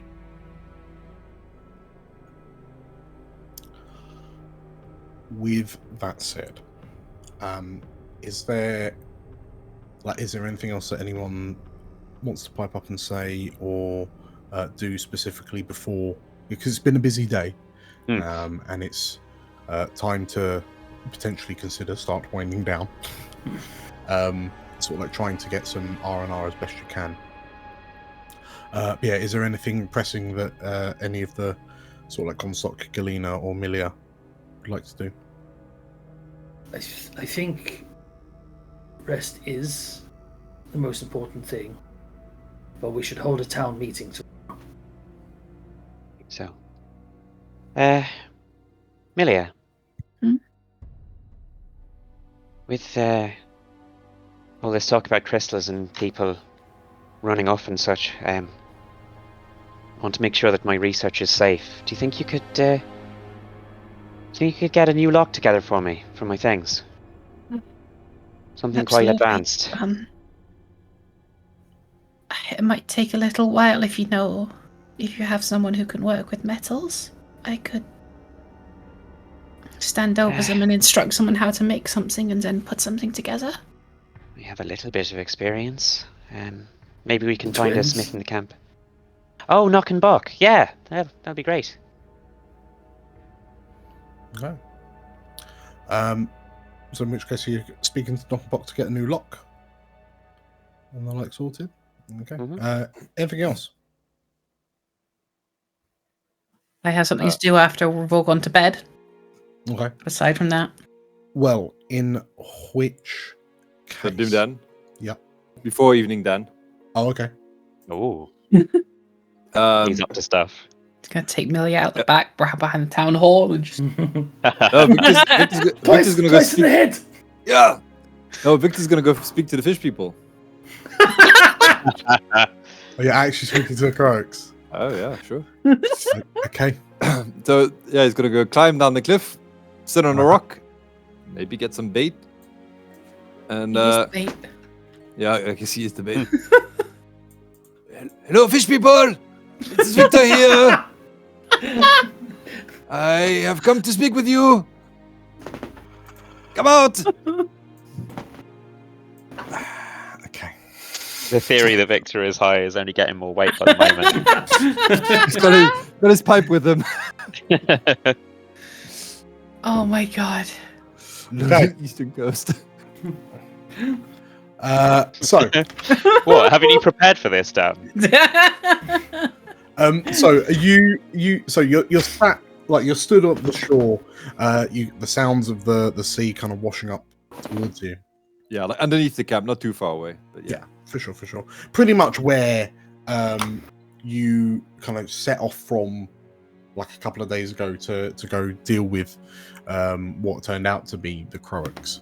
And you can see just like the water's kind of sloshing over itself as the tide pushes the water in.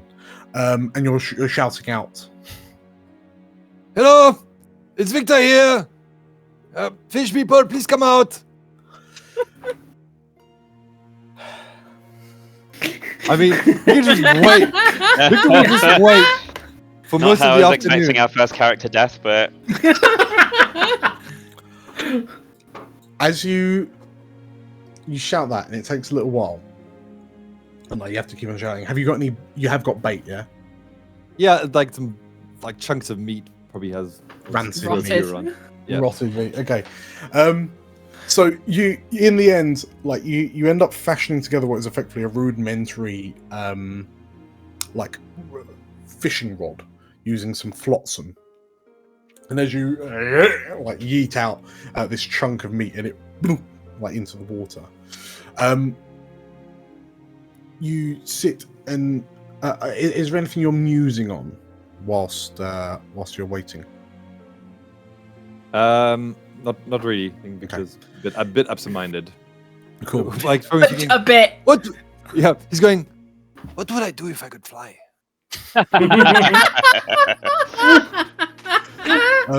In which case, after a few minutes, and sort of like, you know, the meat's getting washed in with the tide, so you have to. I say minutes. I think it's hours, Dan. Eventually, you feel a tug on your line, and as you start to kind of lift up from the water, you see Fish person or giant prawn? We don't know. as you start pulling the rope, you see this little blue scaled creature with sort of like a beigey like belly and chin, just like clung onto this chunk of meat that you've thrown in, and it's like it's got its mouth clamped on the meat, but unfortunately it's also got the hook in its mouth as it gets pulled in, to the point where you kind of beach it, and it pulls itself free and sort of tears a chunk of meat off and sort of like holds it. Don't worry. Oh, I forgot. Can I cast Speak with Animals on myself? Yeah. Bearing in mind, it works with beasts. Yeah. I don't know if they beast, but we're gonna try it anyways. Sure. So maybe we can understand each other. Maybe. Okay, let me get the hook off. Don't move. Start trying to get the hook. No, the hook, not the food. Give the food. I get the hook off. Starts trying to kick at you. Okay, do you understand me? As you say that, and you kind of, as you try to, so are you trying to get the hook out from its mouth? Yeah. Okay, so as you pull this hook out, and it looks, and its boggling eyes just kind of rotate seemingly at random. I take out some more meat. More. So this Croak kind of looks to you, looks to the hunk of meat in your hand, looks to the meat it's got, and then it just gently leans in, takes a bite out the chunk it's got, and then like edges forward, and then like goes to grab the other chunk of meat that you're offering, and it tries to do it in such a way that it's quick. But okay, all right. I would like to propose an alliance between your people and my people. An exchange of information, perhaps. Are you aware of any crystals beneath the water or within the mountain? Crystals! You know, he like in the sand. He like makes a drawing of crystals, and he points crystals. The creature looks down at your beach drawing and then looks up to you and. Is that a yes or no? I feel like this spell should be working by now. All right. Maybe we need to understand each other on a subconscious level. The creature takes another bite of the rotten meat and then just like edges forward and then just draws what you've drawn in the sand. Whoa. Victor will point at the sea and the cliff. Which one? The cliff or the sea?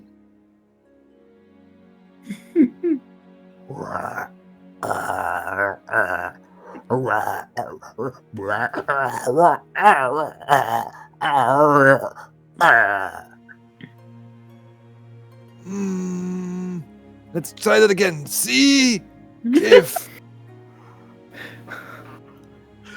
Sea, cliff. And so, like, you see the crow look to the sea, look up to the cliff, look to you, look up to the cliff, look to the sea, and then, like, whilst looking at you, the eyes turn to look in different directions, one to the sea, one to the cliff, and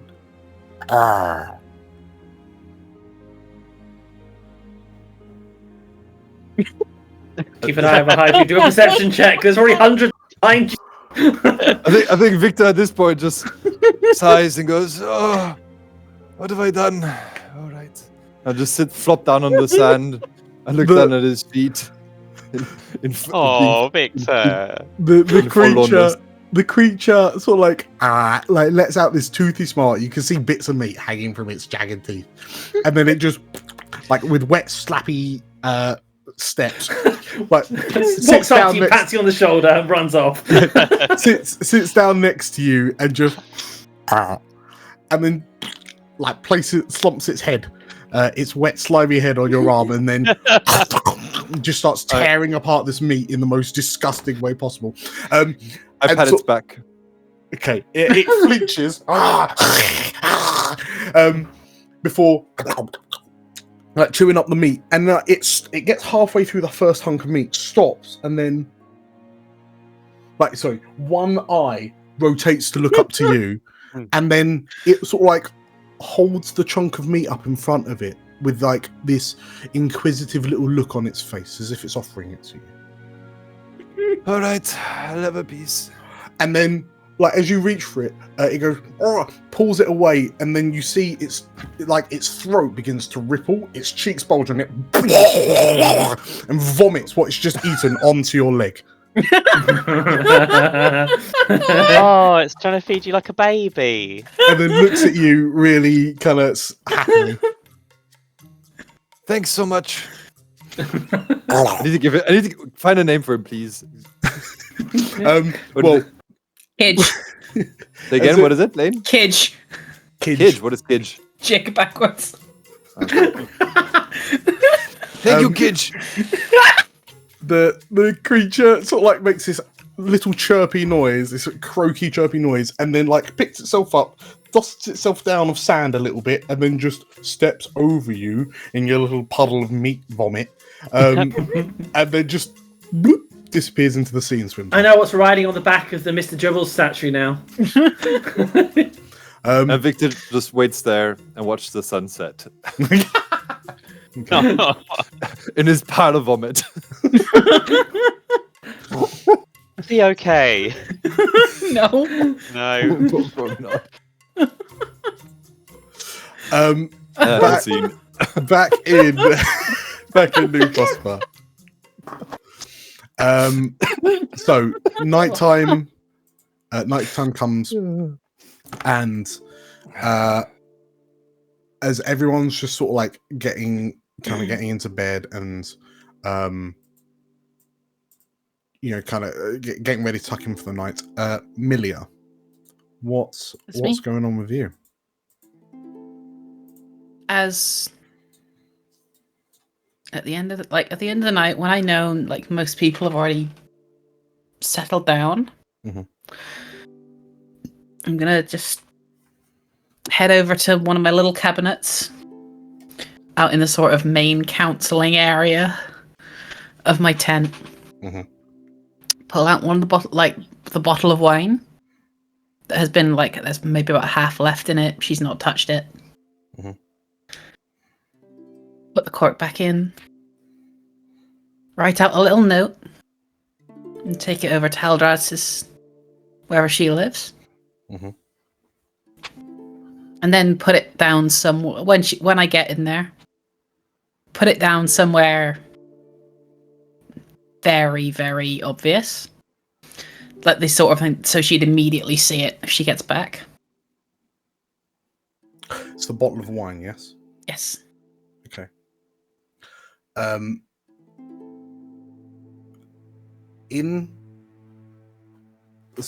you sort of like candle lighting it, or are you casting light, or? I'm using seeing a light around for now, but when I get into her tent or little building or whatever she's got, I'll just use light on something I've got on me. Okay. In which case, as you place down this kind of wine bottle, and then you kind of cast light to be able to see what it is you're doing, you feel like as you hear the sound of the bottle boom on the table, you feel this chill run up your spine, and this wave of nausea rolls through your stomach, and you wonder what, it passes, and as you wonder what it was, there's a boom as the cork in the wine bottle flies out. And you look and wonder what on earth is happening, because this isn't like fizzy wine or anything. It's just wine. But as the cork pops, there is this putrid stench which begins to fill the room. The wine's fermenting? And you peer, and the wine has become this viscous, horrendous sludge. And your eyes water as you take the smallest of sniffs of it. And you realize that whatever something's the smell of it, that it's just something's happened in this bottle that's fired the cork. It built up enough pressure to fire the cork out. And whatever, it was fine when you were in your tent. So something has happened right now to cause this. And the smell is similar to that was coming out of the supply barn where the grain was kept once upon a time. You remember that smell? What I was afraid you were gonna say. I just put down the note I also brought with me next to the bottle and stand there for a minute going, oh my god, I don't want to look around her stuff. This is invasive. This is... But then actually start looking around. Okay. What is it you're looking for? A crystal. Okay. Roll me an investigation check. That thing I'm really good at. Oh no! Oh, I'm going to use my Oh, inspiration boy. on this. Okay. For that hot one. Yep. Oh, 16, and I'm going to add infallible to it as well. Okay. So D4. For another D4. An ace of our D4. 17. 1. I mean, 17's respectable. You can always come and get us if you need help. Yeah, that's it. Okay. As you rummage around, And like you can feel that kind of creeping dread seeping over you as you rummage through someone else's. Effectively, you're burglarizing Haladradis's tent. And it's annoying because the smell keeps on kind of wafting back and hitting you. You don't find any crystals, but you do find a number of kind of documents and missives between Haladradis and what seem to be colleges of magic dotted from all around elsewhere. These are city names that you've heard of that you don't know where they are anymore. But Haladradis appears to have been keeping notes on these conversations that have been had between her and presumably other wizards.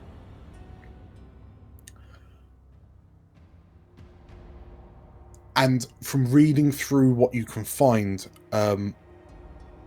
you quickly realize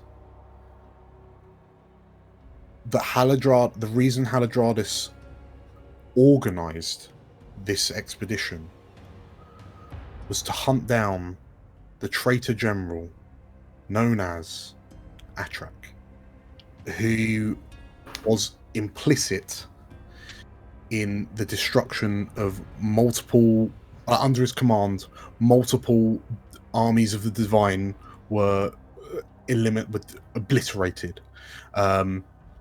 It seems that, and from what you understand, it seems that there seems to be this intense rivalry between Haladradis and Atrak,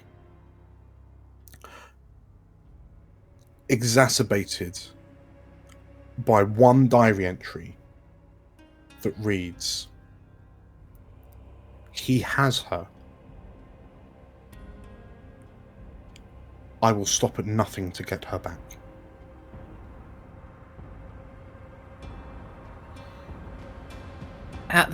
At seeing that, I'm going to take the diary and I'm going to put it along my own stuff.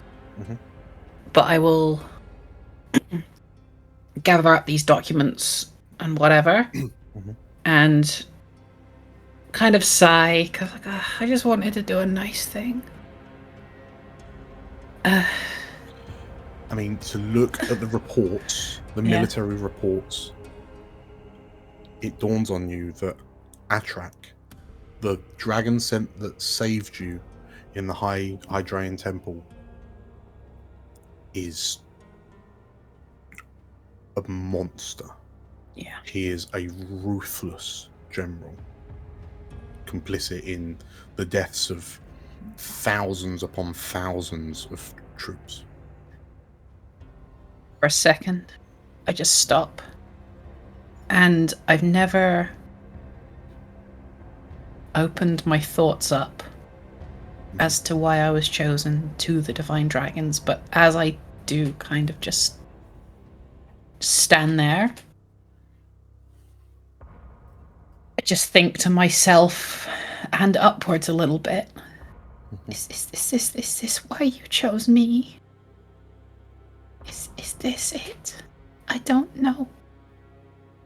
But he has to be stopped. And I'm going to take these documents and take them to Comstock immediately. As you make these thoughts and you kind of wordlessly ask yourself this, you feel the light from your spell dim. They chose you because they love broken things. Shut up. It's a shame about that why.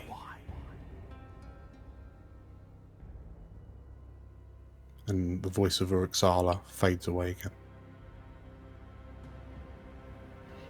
As you watch a piece of fruit on Haladradis' desk begin to visibly putrefy in front of you. I'm sorry. I just leave and take the documents back to Comstock. Okay. Is there anything else that's happening overnight? I think once the documents come over, but timing wise, I might not have time to do that now. So I mean, Millie, I waited until late. Yeah. I waited until very late. Yeah. What time did Victor come back from the beach? Sunset. Sunset. Okay. So is everyone tucked up in bed? Everyone? I believe so. I think Galena has intended to start doing some research on the new crystal and what's going on with the hand, but she's just kind of sitting staring at it instead. Okay.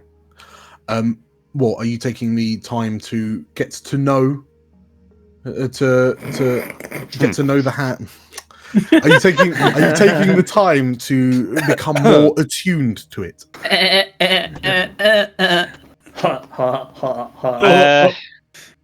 Not intentionally, but that may well be happening anyway, just because I'm just kind of staring at it. Sure. In which case, you will notice that your crystalline hand has a new updated description. Hey! What'd it do? And for the purposes of everyone, while your hand is crystallized, you add the following spells to your list. Mind Sliver, Bane, Dissonant Whispers, Invisibility, Mirror Image, Phantasmal Force, Tasha's Mind Whip. God damn. That's loads. Oh, damn. Okay.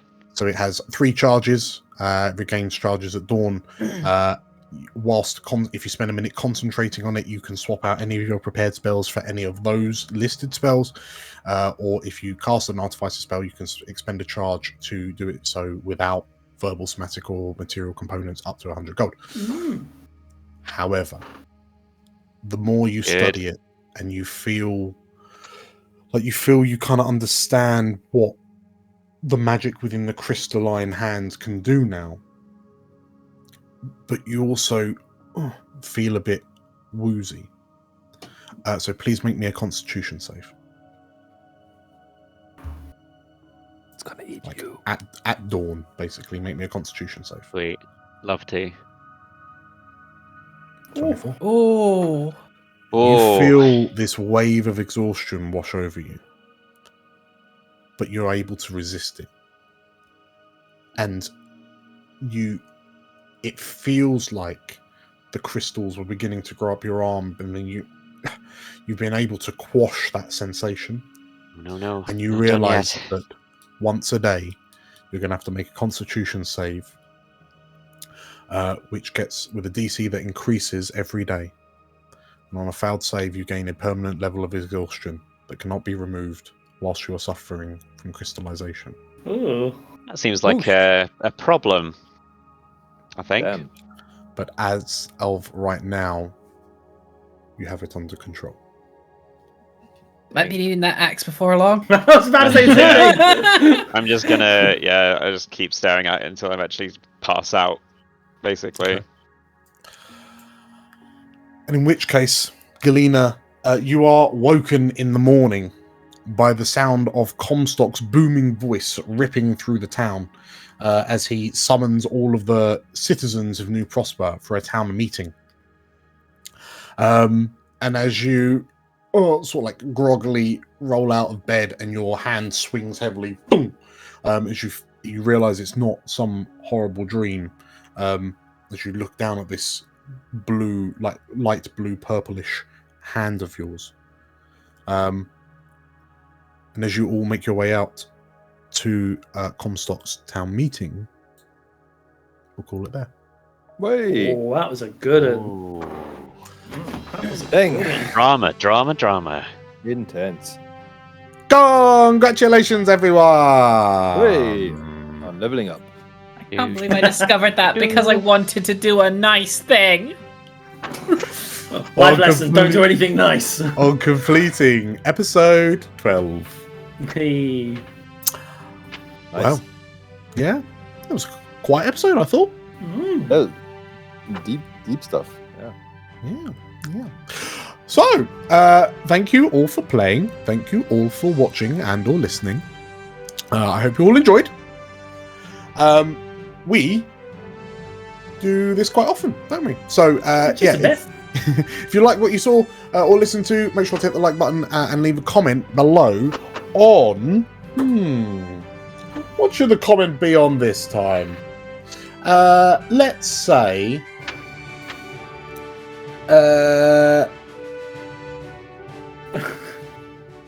Oh, you've already come up with a name for the Croak, haven't you? Well, I was about to say there's still other options. I think we can still take more suggestions. It's still open for discussion. So your comment down below on your names for Victor's new Croak friend.